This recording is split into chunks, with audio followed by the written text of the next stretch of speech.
Hello dear solution partners, I'm Daria and welcome to the new episode of Mars Talks. Today I'm together with Mr. Adil Sami, who is the founder and CEO of Fortune Group of Companies. So first, we'd like to get to know you. First of all, thank you for having me today. And my name is Adil Sami and I'm the CEO and the founder of the Fortune Group of Companies, and we are based in Istanbul, Turkey. As you know, Daria, we have more than 7 to 8 different companies under the umbrella of the Fortune Group of Companies. We are working in the property sector, we are working in the finance sector, we are working in the construction sector, we are working in the advertisement and marketing, and list goes on. So far it's really good. Okay, perfect. So since you can follow up everything from different sectors, I'd like to know your opinion about how the corona level affected the supply and demand of real estate in the Turkish market. Initially, I'll say last year when the corona and this pandemic started, there was much demand of the properties than now. People wanted to jump into it because they were not seeing what will be the future of this situation. So that's the reason people that time, maybe last year, if we see 1 year back, they were jumping into it. We were having lots of online sales, but now I believe because they are a little bit more cautious about this, so it's still demand, but people wanted to come here physically to Turkey and they wanted to buy. As you know, in 2018, 19, 20, we have 1.3 million properties sold out, then 1.4 million, 1.5 million in all over Turkey, and 97% were Turkish people, only 3% were the international people. So this is the reason I believe this is the time, if someone wanted to come here and invest, this is the golden opportunity. Absolutely. But we can watch a different type of pattern and like the prices are increasing, the demand is getting higher. What do you think, what's affecting this case? Okay, when this started, I make videos 1.5 years back. I was telling to all my people, all the investors that is the time to invest. Because this is for the investors, this is the golden opportunity. The prices were less, the market was bad, everything was uncertain what will happen, and that was the time to invest. So I'll say still we have a time if someone wanted to invest now. Otherwise, once the market will reopen, we'll all have the vaccinations, the things will go to normalize. Then what will happen? The prices will increase maybe 20-30% more from now. Because we have seen from last year up till now, according to the Forbes and Statista, 32% minimum prices has increased in Turkey, which is amazing, really amazing. Yes, and since the prices are increasing, how does it come that the interest of the customers from the Middle East is moving on to Pakistan, India, and Bangladesh, etc.? Like, I'm also since a few years in this industry, and the audience is changing. What's the reason for that? Dynamics are changing. Like when we started working in the property sector, maybe 5-6 years back, we were seeing much Arabs, Iranians, but now we can see Pakistanis, Indians, Bangladeshis, Afghanis. They wanted to come here. I believe it's just because of the economical situation back there in those countries, and people love this country because they can see the similarities between their culture and Turkish culture. They trust the government, okay, what things are wrong, things are not good, things are bad, but still they see that Turkey is growing. In the sector of property, Turkey is growing. In the sector of industrialization, Turkey is growing. So that's the reason people from those countries, specifically I'll say people from Pakistan, they love Turkey. And they see Turkey as their second home and they wanted to come here. And do they have different customer behaviors than the other nationalities? Like as a real estate agency or as a sales office, what do we need to take care about? Okay, we Pakistanis, I'll say we are specified because we don't have small families. We have to go think about this mindset first. Like Turkish people, husband, wife, 1 or 2 child or 2 kids. But Pakistanis, they love babies. Okay, so that's the reason minimum 5 to 6 family members. Okay. Okay, so that means if you'll take them to Shishli or you'll take them to these city center in $250,000 or $300,000 for 1+1, hardly they will get 1+1. Okay. So this is the mistake all of the agencies they are doing. First, you have to think what is the reason they are coming here. If they are here for the residential point of view, if you will take them to city center, they cannot buy anything. They will run away, because once they will enter into the house, they'll be horrified that okay, for $300,000 I'm getting maybe 33 meter square apartment. That's nothing. Okay. So this is the reason they wanted to go to the suburbs. Uh-huh. For this $300,000, maybe they can buy 3+1 for themselves, 1 or 2 apartments for the rental purpose. Okay. And how are the real estate prices in Pakistan compared, for example? I'll say expensive. Uh-huh.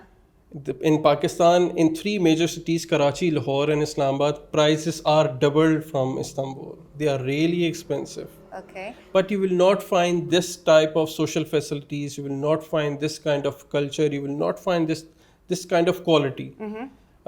Easily in a good apartment in Karachi, maybe it can cost you $500,000, a good apartment. 3+1? 2+1. The 2+1? Uh-huh. That means in $500,000 you can get a good villa here, Exactly. maybe in Zakria Koi, Exactly, yes. and with a good rich lifestyle, with all the social facilities, with the clean air. But it's difficult to get in Pakistan. Okay.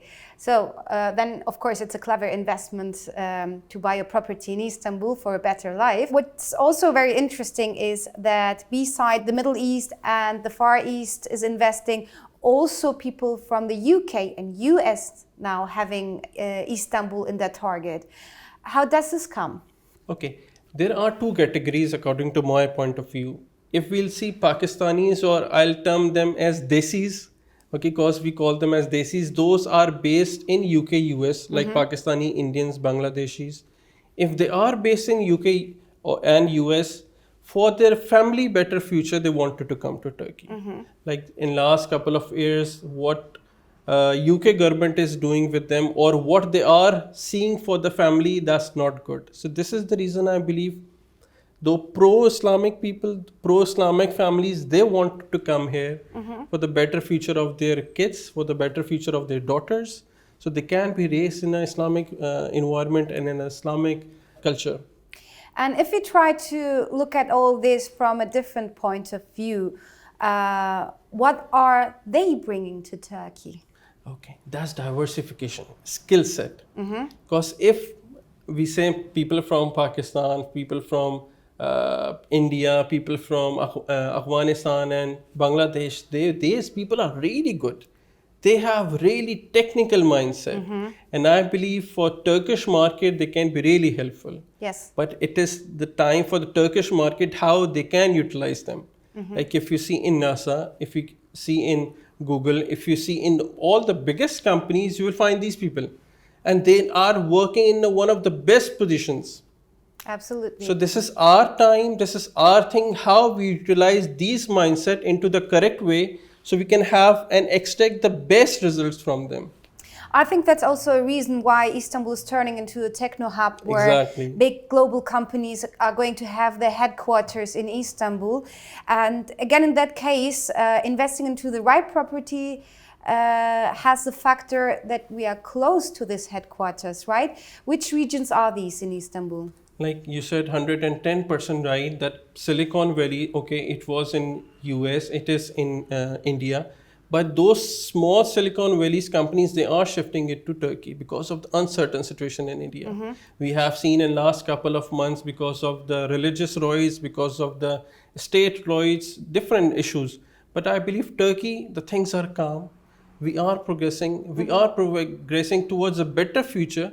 So I believe if someone wanted to invest here for the better capital gain, then city center is the best thing. Okay. Or those areas which are under regeneration. That means? Maybe Kyathane, maybe Ayub Sultan, maybe next to Kadikoy, and all these areas, these are the best places if someone wanted to invest for the maybe next 5 years and have a best capital gain from them. Absolutely.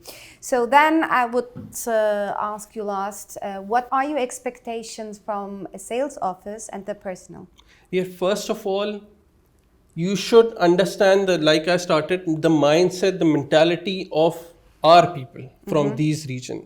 If they are here for the investment, tamam, then you can take them to the city center, all these places. But if they are here for the residential purpose, don't take them to the 1+1 or studio apartments. They will run away from you. Honestly speaking, they run away because they get horrified that, okay, we'll get this small apartment, so it's much better we should go back or go to Bursa or go to some other city and live there. Because in Pakistan, India, we have big houses. That's a trend. We have big houses. So we should understand the mindset of the people and we should not play with them. Like, okay, this company is not good, that company is not good. Like, these things are the petty small things. We should be fair with them. That this is black, this is white, and I hope they will trust them then. Okay. And what do you think, like, language-wise is needed? Like, is English enough in a sales office? Or should they know also the national languages? Like English is enough for them because in Pakistan, from your first class to your last classes, they teach us English. So English is enough, but people want to convey and to talk in their national language, like Urdu language. Yes. So if we found someone in our language, we can easily talk to them. Like, I need this. This is my demand. My daughter will go to this school. We have a madrasa. We have a jame. So then they are more comfortable. Then they trust you more, and you can easily close the deal then. Okay. Actually, that was my next question. Like, how can we create a good relationship of trust? By transparency. If we place everything on table that this is the price, this is the tapu, this is the VAT, these are the rest of the expenses. So I believe that enough for them. Okay, perfect. Is there anything you want to say last? I believe it's enough. It's good. Perfect. Thank you very much for You're coming. welcome. You're Thank welcome. you. So this was Adil Sami, CEO and founder of Fortune Group of Turkeys. Let's see who we will host next week on Mars Talks. See you soon.